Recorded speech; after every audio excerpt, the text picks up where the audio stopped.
best scripts I'd ever read. Like, I knew right in that moment, like, I had to be a part of this thing. I had to. Yeah, same. I mean, Iris is such a complex character and unlike anything I've ever played. So I just wanted to challenge myself. And again, the script is just so goddamn good in mixing horror, comedy, but is also so real and says so much about so many themes in our society today. Why is she the perfect girlfriend? I mean, I just think she goes on such an incredible journey in this movie, and I love her journey to self-actualization. I think Sophie brings that so much nuance, and she just nails it unbelievably well. I think it's the perfect example. I think this movie is like a perfect example of you need to kind of know yourself and love yourself before you enter a relationship. And I love that. Even from Iris, because she doesn't know herself, No, and that's why and it's. she learns. It's She amazing. learns. It's so great through the craziest way possible, but she does it. I just think she's an awesome person, and we love Iris here. Notice I say person. We like just love that's her. the Person. I know. Exactly. That's what's so great about it. Yeah. She's like the most human character in the movie. Without, And it's and I love that so much. It's just about realizing that she doesn't live her life for a man and for another person. I think that's the biggest thing, finding out what she wants and what she can do with her life. I feel so lucky to have been in his featured debut. I Like, that's know. crazy. Because he's doing so much now, and I really am excited to see what he does next. I am so excited because Me he's such too. a talent. This script was amazing, and he's so good at working with actors. Yeah. Unbelievable empathy towards what we have to do, and he just, I don't know, he runs, the director, I think, sets the tone of a movie, and just everyone who worked on this, it was such a blast to make. It really was. And it could have gone really wrong because we're all just like, essentially shooting in one location all the time. We could have gotten cabin fever. We could have, we really didn't want to, it could have been bad, but it was so good, and I don't know, I just want to work with him a million more times. Too. I love him. Too. And I love that he creates a tone that's so unique to him. Yeah, man, I love Drew so much. He was really open to collaboration. Yeah. And I think he really listened to his actors, and I think that's important. So, I don't know, I had ideas for her wardrobe. I had ideas for the soundtrack, which isn't my job, but I was just, we were talking in our meeting and just had a lot in common, so it was nice to have that. Yeah. And that he listens. Yeah, no, things that, I just love that he wasn't, it's funny, I feel like a lot is made of like, did you get to improvise on the movie? And like, yeah, Drew allowed for that, but I very rarely wanted to. That's how good the script was. Yeah. I was like, It's but let me just do what you place. said. Yeah. Let me just do the things you wrote. But if I ever made a choice that was outside the box or, not quite what was on the page, he was always so receptive and so welcoming to that. Even if it wasn't like the right choice, he was still like, okay, but what does that instinct mean? And then maybe we should change this other part of the story. Like he was wonderful as a director. I've seen the movie 4 times, it's and so it's bad. disgusting, but it is very Fargo. It's very It's very Coen Brothers. Yes. It's so abrupt. It is. It's so abrupt, Yeah. and I knew when shooting that, I was like, oh man. That was the hardest This is day because gonna we had to be do forever. three huge stunts in one day. Yeah. So that was a nightmare of a day plus German. Yeah. Yeah, I'm like on top of everything. Yeah. But yeah, it's funny that like both of us are just like always doing a lot of stunts in our, because I'm not a physical person, I'm not athletic, can't play soccer either, and all of that I like love all of the stunt doubles that I've worked with. I love that you said that that's a thing everybody can do. Or it's just like, and I can't even play soccer. Well, in Yellow Jackets. Oh yeah, yes, true. Never mind. Yeah. There we go. But it was for 1 second. It was like 1 second in the pilot.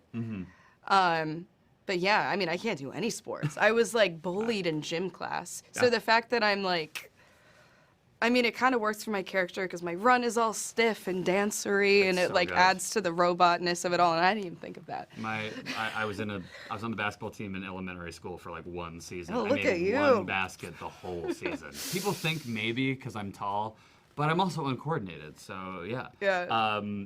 We were talking about stunts. Stunts. Yeah, we went into sports. What you need to leave here with is I'm not good at moving my body. My type is, thankfully, smarter than me is my type. So it would Same. have to be like the 90 to 100 range. That, thank God. Non-negotiables. it just feels like so weird the whole time, especially after being I an know. actor in this movie. Yeah. I mean, I guess into music, Yeah. into anything artistic, and any partner, I'm looking for like collaboration. I think that's a beautiful thing always. Same. Smarter than But me. not in into, a robot. into the arts. Yeah. Not in a That feels not in weird. robo. Unless they're form. really good and they can like ghostwrite all my music. And play soccer. Yeah, and play soccer. If they can do everything I can. He's great. Drew's been lovely. I mean, he's an amazing writer and director. It's great to be with someone who has a vision already in place, but who gives you the freedom to bring something to the table Yeah. and kind of play. I mean, if we can all agree with that was Yeah. experience. And I think, like, if I was in Drew's position and I was making my directorial debut, a lot of my off days I spent time on set, and he allowed me to just, like, watch him work, and he was so unfazed yet so calm and collected. And it's just, it's a real testament to who I think Drew, I think he's going to have a beautiful career. Yeah, me And to start off with Companion, like, what a cool thing. And Yeah. He's Yeah. really made something super special. Lovely, charming, intelligent, endearing. I just love him. He's a great Oh. character, and I think, and it speaks to Lucas's, acting. Where I think we were talking about this earlier, where sometimes we play characters that people seen, and they're like, oh, that's the funny guy, and this is but it's actually something that I've never seen him play before, and it's really nice and charming to see another layer to him. So it's really lovely. Thank you. Thank you. Sexy, smart, funny, loving, charismatic. I love her. You just make me laugh. I love him, and it's a testament to you and your ability and your just innate charisma that like everyone falls in love with you. I fell in love with you the minute I met you on set, and then I fell in love with your character. Even when he does bad stuff, I still root for him. Yeah, I'll take it. Thank Yeah, you. you're Very sweet. Kat's character, unapologetic, self-made, sassy, She's very sassy. fierce, gorgeous. It's just like the list goes on. What do you want to add to Bombshell. Yeah. Calls it like she sees it. Yeah. Honest. Truthful. Human. Human. that? Human. Tough. And doesn't take. That's love true. that. That's Yeah. all Kat. That's my girl. That's all, yeah. Love I her. think Kat at first, she's trying her hardest to not give. You know what I mean? Like, she's not connected to this world in the way that her friends are. She thinks it's bizarre. She doesn't think it's real. But I think that there is something to be said about the innate femininity and quality of empathy that she's the only one in the movie that treats Iris with any modicum of respect, in my opinion, by being completely honest to her face and not playing into a game. I loved it. I loved it. I think that we were talking about this earlier. Is like a lot of the time you don't get the opportunity to do that, and we don't get the opportunity to do your own stunts and just throw yourself in there. And I think, the physicality throughout this movie and being able to do not only just the fighting choreography was a joy for me. It looks so good, too. Thank you. It looked amazing. Even down to, like, the dancing, just like, Yeah. pulling Megan's character out to dance when we've already established these characters and we're introduced and we think, she's, like, unapologetic and harsh and this, like, tough, character. And she lets loose, and it's so nice to, like, see those characters That's all... because after she was drinking 8 glasses. Yeah, that's Yeah. right. That's right. Yeah, Nothing but a little no, 8 I love glasses of dancing. wine won't help with. It started off as a joke. I started dancing to the music, and then our wonderful director was like, I think it was this. That's the That's the move. stance. And I was That's like the Drew this, and you like stance. this, and you're like, yeah, do that. And I was like, oh, I was just joking. He's like, no, let's do that. And then it was just like, he's just calm, cool as a cucumber. Yeah. And it was just like, really? And then before you know it, we were like dancing, and that was a choreography, and we did that with the dinosaur and the vampire Yeah. scene. That was all choreographed. I was just, you did at this. You added this. Listen, I want a little bit of credit for some of the dance I'm moves I giving put him in, and credit. this one He too. and he added this, and then I incorporated that with 5, 6, 7, and like powder. He was my rings. dance mom. So it was. He did I was most of the like, choreography. "Dance I'm just trying to get a little bit of credit. But it was partnership. It was partnership. It was partnership together. I want an equal, so I want to be able to have a conversation. We just Lie. laughed about this. Maybe just 1 point. 1 point below mine. So that brings it up to a whopping 38, I think. So. I want like a 2%. No, you don't. I want. Duh. No, I'm kidding. I want someone not smarter than me, though. I have to be honest. I will feel threatened by it. Oh my I hate gosh. that about myself. I personally would love a high level of intelligence. I feel like I would love to have an emotionally intelligent partner, as well as a partner that can teach me things that I don't know, because I don't know everything. And like, I would love to walk away out of a conversation feeling like I learned something and I can be a more productive member of society. I want Yeah. to change my answer. That's good. That's way. Yeah, I like that. Mine was way more I like that. problematic. I wanna learn. want someone smart I that I want can to learn learn. from. I want to learn. Just words. Friends, Sexy. getaway, Getaway, things, go. Love. surprises, Romance. Surprise. Fun. Connection. Relationship dynamics. Suspenseful, Masculinity. mystery. Toxic masculinity. masculinity, Dancing. Singing. Yeah. Stabbing. Stabbies. Corkscrew. Punches, Punching. Cops. Electric.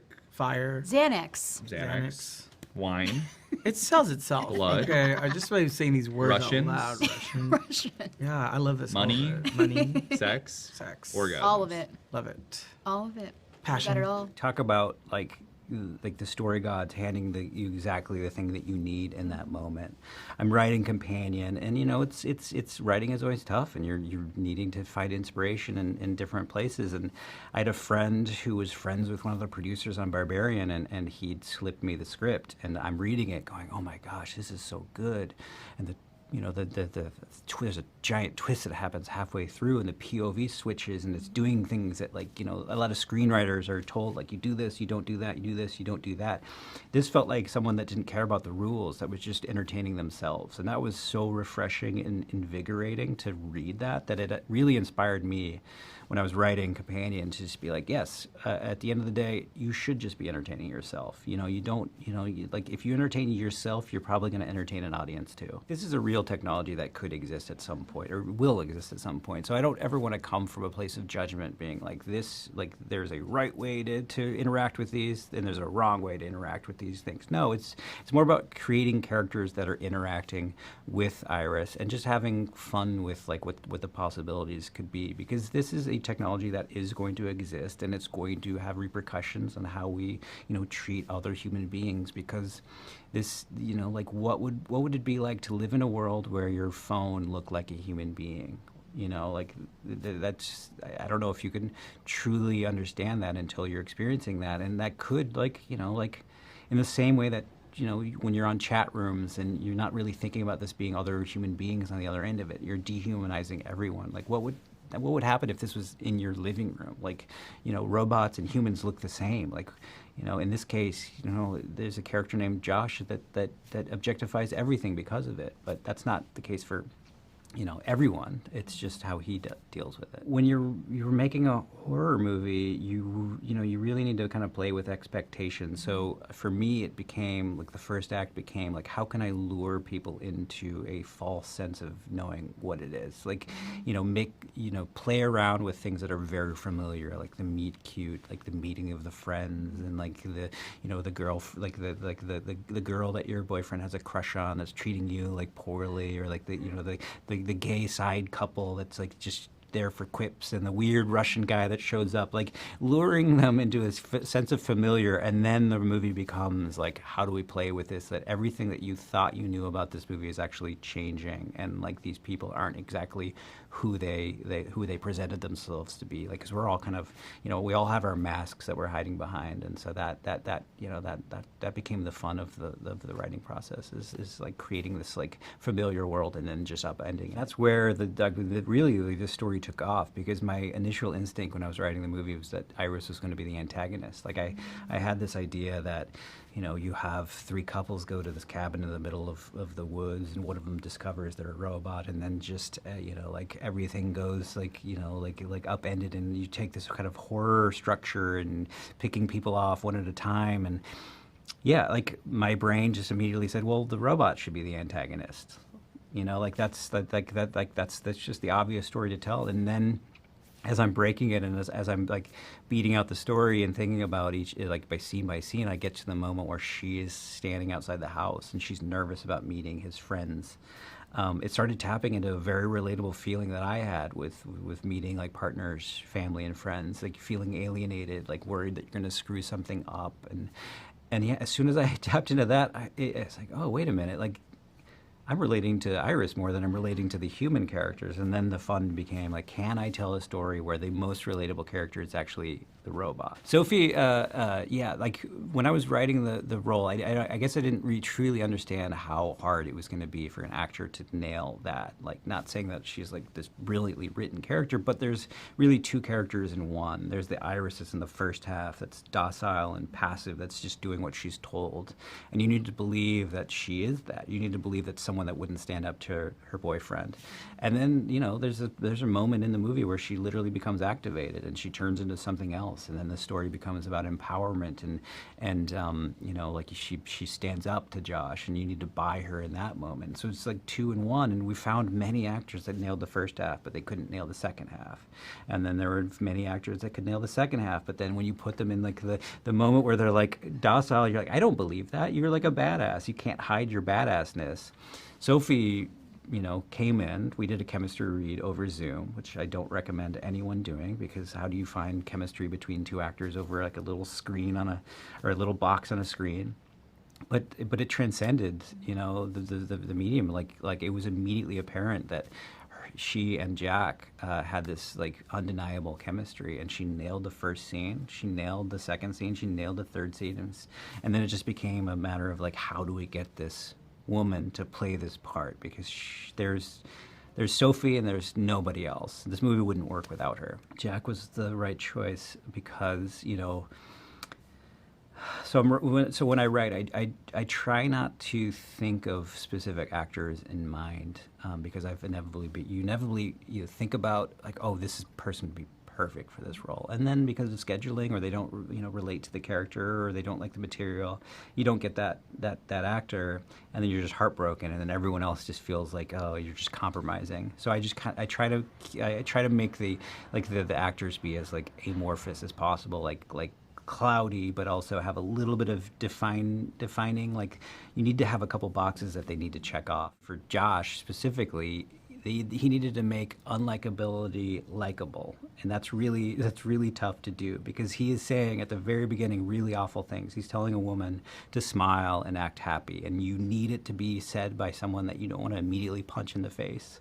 And Jack is so likable, so nice. The first time like I met him was in a coffee shop, and he sits down and he's just oozing charisma. I'm like, okay, this is a guy that can sell it as much as you can, and yeah, he did. He's got that like boyish man-childness that you're like, oh, he's not like operating this way because of any maliciousness. He just doesn't know any better, and that's what you need for Josh.